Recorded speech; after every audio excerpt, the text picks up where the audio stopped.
Breakup की reason यहाँ पे क्या बनी थी? लड़की आपको बॉडी शेम करती थी कि तुम सूखे हो, तुम्हारी बॉडी अच्छी नहीं है, मैं तुम्हें इंट्रोड्यूस नहीं करवा सकती फ्रेंड्स में, क्या मसला था? जिनको ब्रेकअप्स होते हैं वो नशों में लग जाते हैं, कुछ जुआरिये बन जाते हैं, कुछ अपना आप बिगाड़ लेते हैं, कुछ डिप्रेशन में चले जाते हैं, बीमार हो जाते हैं। मेरे ही एरिया का एक लड़का था जिसके साथ उसका मतलब फ्रेंडशिप हो गई। मुझे पॉकेट मनी मिलती थी तो वो लड़का ज़रा बिजनेसमैन भी था। उस टाइम माइंड कुछ करने को था नहीं मेरे पास। मैंने जिम स्टार्ट कर दी कि अगर तू बॉडी बिल्डर बन जाता है तो ये जो तुझे छोड़ के गई है ना, ये वापस आएगी। 2022 में मिस्टर पंजाब और मिस्टर पाकिस्तान का मैंने टाइटल विन किया। हमारी ना होने वाली भाभी वापस आई, ऐसे ही हुआ, लेकिन वो फिर मैं नहीं ना। फिर आपने कहा ठुकरा के मेरा प्यार मेरा इंतकाम देखेगी। वापस तो वो आ रही थी। जिस लड़के के साथ उसकी सेटिंग हुई थी वो मेरे पास ट्रेनिंग करने आ रहा है और मुझे उस्ताद जी सर कहने लगा, कोच, यानी कि वो मुझे आगे कि हम आपके जैसा बनना चाहते हैं, जिसके पास वो गई। अस्सलाम वालेकुम, आप देख रहे हैं डेली पॉइंट। मैं हूँ वजीहा नजम। आपने ज़िंदगी में बहुत से मोहब्बत में नाकाम आशिकों की कहानी तो सुनी होगी, लेकिन आज मैं आपकी मुलाकात एक ऐसे शख्स से करवाऊंगी जिनको मोहब्बत में नाकामी के बाद ज़िंदगी में बहुत ज़्यादा कामयाबी मिली। मेरे साथ रिजी बट मौजूद है। इनकी ज़िंदगी की कहानी जब आप सुनेंगे तो यकीनन आप खुद भी हैरान हो जाएंगे कि लोग अमूमी तौर पर ब्रेकअप्स के बाद जो है वो नशे करते हैं, चर्स पीते हैं, लेकिन उन्होंने भी एक नशा किया। वो नशा था जिम का, और उसके बाद इन्होंने मिस्टर पाकिस्तान का टाइटल भी अपने नाम किया। इनकी ज़िंदगी की कहानी क्या, इन्हीं से जानते हैं। रिजी, सबसे पहले मुझे ये बताएं, बहुत सारे लड़के हमने देखे हैं जिनके जब ब्रेकअप्स होते हैं नशे करते हैं, चर्च वाले सिगरेट पीते हैं, पता नहीं क्या क्या बेचारे करते हैं, कॉन्फिडेंस लेवल लूज़ हो जाता है उनका बिल्कुल भी। उनको लगता है आप ज़िंदगी में कुछ नहीं कर सकेंगे। आपने इतनी ज़्यादा अचीवमेंट्स हासिल की, कैसे आप नशे वाली साइड पर क्यों नहीं गए? मैंने सोचा कि अब मतलब मेरा तो ब्रेकअप हो गया, मेरे पास कुछ करने को था नहीं, तो इसलिए फिर मैंने उसके साथ जिम जाना शुरू किया।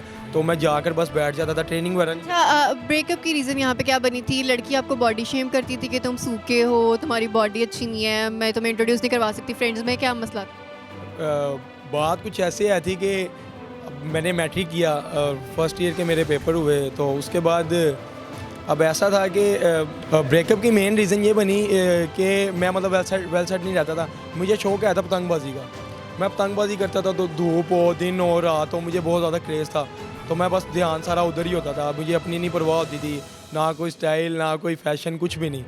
तो वो मेरे ही एरिया का एक लड़का था जिसके साथ उसका मतलब फ्रेंडशिप हो गई। तो मैंने देखा कि ये तो मतलब कि मुझे मेरे दोस्तों ने कहा कि उसके साथ इस वजह से कि एक तो वो बड़ा वेल सेट रहता है और अपने आप को बड़ा ठीक ठाक रखता, और फिर वो काफ़ी बड़ा था मेरे से। तब मैं अभी कॉलेज लाइफ में था और वो यूनिवर्सिटी लेवल पर था, क्योंकि मैं अभी स्टडी कर रहा था, मुझे पॉकेट मनी मिलती थी। तो वो लड़का ज़रा बिजनेसमैन भी था। तो ये मेन रीज़न भी थी जिसकी वजह से ऐसा हुआ है। और मैंने शुरू में तो दुख बड़ा हुआ, 1 महीना 2 महीने ऐसी रहा। उसके बाद जिम जाने लग गया। तो जब जिम जाने लगा तो मैं तो जाके बस बैठ जाता था, देखता था। तो मैं अपने कज़न के साथ जाता था, बैठता था, देखता था। तो फिर मुझे उसी ने एक दिन कहा कि यार तू टेंशन ना ले, तू मतलब जो होना था वो तो हो गया, अब आगे की सोच। तो खैर वो उस टाइम माइंड कुछ करने को था नहीं मेरे पास। मैंने जिम स्टार्ट कर दी। अच्छा, तो उन्होंने मुझे बोला कि अगर तू बॉडी बिल्डर बन जाता है तो ये जो तुझे छोड़ के गई है ना, ये वापस आएगी। वो स्टार्ट कर दी। और जैसे ही कोई 9 महीने या 10 महीने हुए हैं, यानी कि 1 साल ही लगा ले हुए हैं, कि थोड़ा सा मैं ठीक ठाक हुआ, तो ड्रेसिंग मतलब करने लग गया, तो वो अच्छी लगने लगी। मतलब पहले बड़ा स्लिम स्मार्ट था, बहुत सूखा सा था, तो कपड़े पहनता अच्छे नहीं लगते थे। तो फिर मतलब काफ़ी चेंजिंग आने लगी। फिर गैदरिंग कुछ ऐसी मिल गई हुई थी कि जिम वाले जो मेरे फ्रेंड थे वो उनके अंदर बैठना, उनसे सीखना सारा कुछ, उनको देखना, उनकी तरफ देख के उनको कॉपी करना, मतलब उनकी तरफ देख कर चलना, जो जैसे कहते थे वैसे करता था। फिर हुआ वही कि हमारी ना होने वाली भाभी वापस आई, ऐसे ही हुआ। तो लेकिन वो फिर मैं नहीं ना। फिर आपने कहा ठुकरा के मेरा प्यार मेरा इंतकाम देखेगी। नहीं, ऐसा नहीं। फिर हुआ ये कि फिर इन्होंने ही मुझे मशवरा दिया कि अब वो वापस, लेकिन अब तुमने नहीं जाना। अब हो ये यहाँ पर ये सकता था, जो लड़के करते हैं, अब उनको पता है कि ये वापस आ गया तो वो गलत कामों की तरफ चल जाते हैं, फिर वो उसका यूज़ करते हैं। लाइक अब उनको पता है कि ये मेरे पीछे तो पागल हो गई, अब वापस खुद आ रही है, किसी वजह से आ रही है, फिर वो उनका फ़ायदा उठाते हैं। मैंने फ़ायदा नहीं उठाया, मैंने इसी चीज़ को लेकर आगे मैं चलता रहा। मैंने कंपटीशन की तरफ चला गया। मतलब मैंने अपना माइंड ये बना लिया कि मैंने अगर बिज़नेस भी करना है तो इसी में करना है, इसी चीज़ में। तो मैंने कंपटीशन खेला, पहला मिस्टर लाहौर विन किया मैंने 2019 के लास्ट में, यानी कि 2020 में। उसके बाद फिर मैंने अपना जिम बनाया और इसी को बिज़नेस लाइन में एंटर किया, और करके फिर मैंने ये 2022 में मिस्टर पंजाब और मिस्टर पाकिस्तान का टाइटल मैन फिज़ीक का ओवरऑल तो इसके लिए आपको कितना टाइम लगा खुद अपनी बॉडी प्रिपेयर करने के लिए? स्पेशली मिस्टर पाकिस्तान एक बहुत बड़ा टाइटल है, क्या मेहनत लगी और ये किस स्पेस पे आपकी सिलेक्शन हुई, आप नॉमिनेट हुए इसके लिए, और वहाँ जाके कोई जंग करनी पड़ती है, कोई लड़ाई होती है, फाइटिंग होती है, किस तरह से आप वो टाइटल जीतते हैं? बेसिकली इसमें कोई नॉमिनेशन कुछ भी नहीं, कोई भी लड़का खेल सकता है, मतलब इसमें हर कोई पार्टिसिपेट कर सकता है, अपनी मर्ज़ी है। पर मेरे पास तो मतलब मेरा एम ये था कि मैं जब भी खेलूँ तो मैं जीतूँ, क्योंकि हर बंदा यही सोचता है जो कंपटीशन खेलता है, वो कहता है कि मैंने विन करना है, मैंने विन करना है। पर जीतता वही है जिसने मेहनत की होती है, और अल्लाह पाक बेहतर जानते हैं जिसके हम नाम माल अच्छे होते हैं, वो बहुत ज़्यादा मैटर करती है, और लक भी इसमें बहुत ज़्यादा मायने रखती है, खास तौर पर पाकिस्तान में, क्योंकि इधर नाइंसाफ़ियाँ भी बहुत ज़्यादा होती है। तो मेरे साथ भी एक दो कंपटीशन में नाइंसाफ़ियाँ हुई है, लेकिन मैंने सर नीचे फेंक के और माइंड में यही सोचा कि हो सकता है मेरी इसी में अल्लाह पाक ने बेहतरी रखी हो, आगे मेरे पास इससे भी बड़ा मुकाम देना हो। तो वही हुआ कि मेरे साथ भी एक दो बार इतना हुआ, लेकिन मुझे अल्लाह पाक ने फिर 2022 में मिस्टर पंजाब और मिस्टर पाकिस्तान का मैंने टाइटल विन किया। अब आप ये पूछ रही थी कि मतलब इसमें किस तरह मतलब इसमें कोई फ़ाइट नहीं होती, लाइक इसमें ये होता है कि आपकी बॉडी कंडीशनिंग देखी जाती है, आपको पोजिंग करनी होती है, बॉडी बिल्डिंग के कुछ पोज होते हैं मैन फिजिक कैटेगरी के। इसमें 3-4 कैटेगरीज है, एक बॉडी बिल्डिंग है, एक मैन फिजिक है, एक क्लासिक फिजिक है।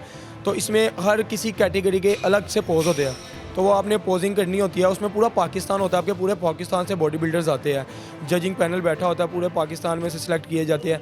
तो उसमें से मतलब फिर सारे बॉयज़ को बीट करके आपने विन करना होता है। लाइक हर क्लास का वेट होता है, हाइट होती है, आप अपनी क्लास में गोल्ड करते हो, फिर नेक्स्ट क्लास आती है, उसका वेट आता है। जो जितने भी गोल्ड हुए होते हैं फिर उनकी आपस में फ़ाइट होती है, टाइटल फाइट हम वो लड़ाई को नहीं बोलते।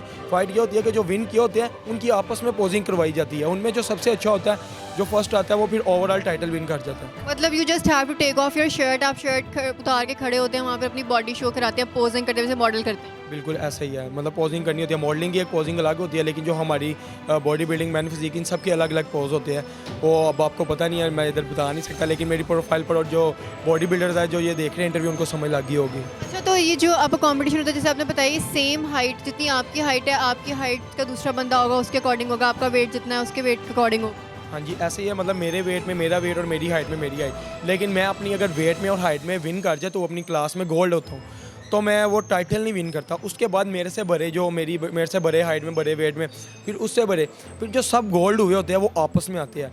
अब लाजमी सी बात है, मैं वो सारे जो मेरे से बड़े हैं वो मेरे से ज़्यादा हैवी हो गए, ज़्यादा अच्छे लगेंगे, लेकिन मैं उनके साथ खड़ा होकर, मतलब मेरी मसल क्वालिटी और मैच्योरनेस ऐसी थी कि अल्लाह पाक ने मुझे उनसे भी विन कर दिया, मैं विन किया, फिर टाइटल जीता।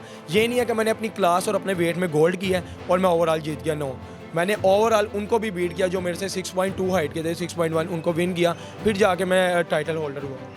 तो उनको कैसे डिफीट किया आपने? खुद से आप रिहर्सल वगैरह करते रहते थे कि बाइसेप्स ऐसे शो कराने हैं, ट्राइसेप्स ऐसे शो कराने हैं, क्या करना है? बेसिकली इसकी पूरी एक ट्रेनिंग होती है, मेरी 7 से 8 मंथ्स की ट्रेनिंग थी इसमें, और स्पेशल डाइट होती है, डाइट प्लान्स होती है, और उसके साथ आपका मतलब वर्कआउट ऐसा चल रहा होता है, ट्रेनिंग ऐसी चल रही होती है, डाइट इतनी स्ट्रिक्ट होती है कि सारा कुछ देख के चलना पड़ता है। ये नहीं है कि महीने में आपने ट्रेनिंग की है और उसके बाद आप कंपटीशन खेलने चले गए और विन कर गए, नहीं, इसके पीछे आपके मतलब माँ बाप का, आपके कोच का बहुत बड़ा हाथ होता है। लाइक मेरे माँ बाप जो मतलब वो मुझे सपोर्ट करते थे, मेरी बहनें, मुझे डाइट बना कर देना, टाइम पर टाइम टेबल पर सोना उठना, खाना पीना, एक पूरा टीम वर्क चल रहा होता है, जिसकी वजह से फिर आपको जाकर ये कामयाबी मिलती है, अदरवाइज़ नहीं। और ये मुझे इस फील्ड में 8 साल हो गया, जिम बनाए हुए मुझे 4 साल हो गया, और कंपटीशन मुझे खेलते हुए 3 साल हो गए हुए हैं, यानी कि मेरी ये जो टोटल सोच लें कि मुझे इस फील्ड में 8 साल हो गया, 8 साल की मतलब कि मेरी इसमें ट्रांसफॉर्मेशन है। चलो, अच्छा, रिजी कहते हैं कि हर कामयाब मर्द जो होता है ना उसके पीछे एक औरत का हाथ होता है, तो आपको नहीं लगता कि आपकी कामयाबी के पीछे भी हमारी एक्स भाभी का हाथ है? बिल्कुल ऐसा ही है, औरत का, हर कामयाबी के पीछे एक औरत का हाथ होता है, और हर तबाही के पीछे भी औरत का ही हाथ होता है। आपकी तो माशाल्लाह कामयाबी हुई है ना, वो आपको धोखा देती तो आप ना इस मकाम पे पहुँच। बिल्कुल ऐसे ही है, लेकिन आप ये देखें ना कि काफ़ी लड़के मतलब तबाह बर्बाद भी तो हो गए ना, जिनको ब्रेकअप्स होते हैं, वो नशों में लग जाते हैं, कुछ जुआरिये बन जाते हैं, कुछ अपना आप बिगाड़ लेते हैं, कुछ घर छोड़ के चले जाते हैं, तो कुछ मतलब डिप्रेशन में चले जाते हैं, बीमार हो जाते हैं, तो ये तबाह भी तो हो जाते हैं ना। कुछ चंद बंदे ही होते हैं जो आगे जाते हैं, मेरे ख्याल से कोई 100% में से 20% लोग ही होते होंगे जो मज़ीद मोटिवेट हो जाते हैं और आगे निकल जाते हैं इस चीज़ में। बाकी 80% लोग, और मैं उनको यही मैसेज दूँगा कि अगर आपके साथ ऐसा होता है तो आप उसी को माइंड में रखो और आगे आपका जो टारगेट है वो अचीव करो। आपके पास देखो वो जो आपको छोड़ के गई होती है उससे कहीं ज़्यादा आपके पीछे आने वाली होगी, और आप फिर कह रहे होगे कि अब मेरे पास टाइम नहीं है। अब आपके पास गोल्स होगे कि मैं इस गोल को अचीव करूँ, ये करूँ, वो करूँ, आपको ऑटोमेटिकली उस तरफ से ध्यान हट जाता है। अच्छा, वो 1 महीना आपने बताया, 1 महीना आप घर रहे थे, वो जो 1 महीना था जब ब्रेकअप हुआ, जब चीट किया गया, पता लगा कि आपके ऊपर किसी और को फौकियत दी गई है कि वो ज़्यादा अच्छा, उसके पास पैसे हैं, उसकी बॉडी अच्छी है, वो 1 महीना आपके ऐसा गुजरा? क्योंकि इंसान का कॉन्फिडेंस लेवल लूज़ होता है, उसको लगता है वो ज़िंदगी में कुछ नहीं कर सकता, वो फेलियर है, वो खूबसूरत नहीं है, ये वो, तो आपके ज़हन में भी ऐसी चीज़ें आती होंगी, सुसाइडल थॉट्स भी आती हैं? बड़ा कुछ आता है, लेकिन मुझे मज़ा और खुशी बहुत ज़्यादा तब हुई थी। मैं हालांकि बॉडी बिल्डर बन भी गया, सब कुछ जीत गया, लेकिन माइंड में ये था वापस तो वो आ रही थी। पर मैं मुझे मतलब मोटिवेशन, और मैं तब खुश हुआ था कि वो जिस लड़के के साथ उसकी सेटिंग हुई थी वो मेरे पास ट्रेनिंग करने आ रहा है, और मुझे उस्ताद जी सर कहने लगा, कोच, यानी कि वो मुझे आगे कि हम आपके जैसा बनना चाहते हैं, जिसके पास वो गई। दूसरा इस वजह से मैं मज़ीद मोटिवेट हुआ कि ये जिसके पास गई वो मेरे पास आ गया, शागिर्द है। वो मेरा शागिर्द बन गया। मेरे साथ रिजी मौजूद थी, उनकी गुफ्तगू आपने सुनी है। पाकिस्तान का एक पॉजिटिव फेस है, जिस तरह से उन्होंने पाकिस्तान का नाम रोशन किया इतनी यंग एज में, और यकीनन एक ज़िंदगी में इनको फेलियर मिला, एक इनके साथ एक ऐसा हादसा हुआ जिसके बाद उन्होंने सोचा कि या तो मैं ज़िंदगी में रुक सकता हूँ या आगे बढ़ सकता हूँ। तो उन्होंने तरजीह इस चीज़ को दी कि ये आगे निकलेंगे, आगे बढ़ेंगे, अपना भी नाम रोशन करेंगे, अपने मुल्क का नाम भी रोशन करेंगे, अपनी फैमिली का भी। जितने भी यंग लोग, चाहे वो लड़के हैं चाहे वो लड़कियाँ हैं, वो मोहब्बत जैसी बीमारी में गिरफ्तार हो जाते हैं। तो इसका सोल्यूशन ये है कि अगर अल्लाह ना करे कभी आपके साथ कहीं कुछ बुरा होता है, कोई इंसान आपके साथ बुरा करता है, तो अपना कॉन्फिडेंस लेवल लूज़ करने से बेहतर यही है कि आप बाहर निकलें, खुद को पहचानें कि आप क्या हैं, और ख़ुद को इस काबिल बनाएं कि वही लोग दोबारा आपके पास वापस आएँ। उम्मीद करती हूँ आपको वीडियो पसंद आई होगी, और यकीनन इससे कुछ ना कुछ सीखने को मिला होगा। अगले शो में आपसे दोबारा मिलूँगी। अपना बहुत ज़्यादा ख्याल रखिएगा। अल्लाह हाफ़िज़।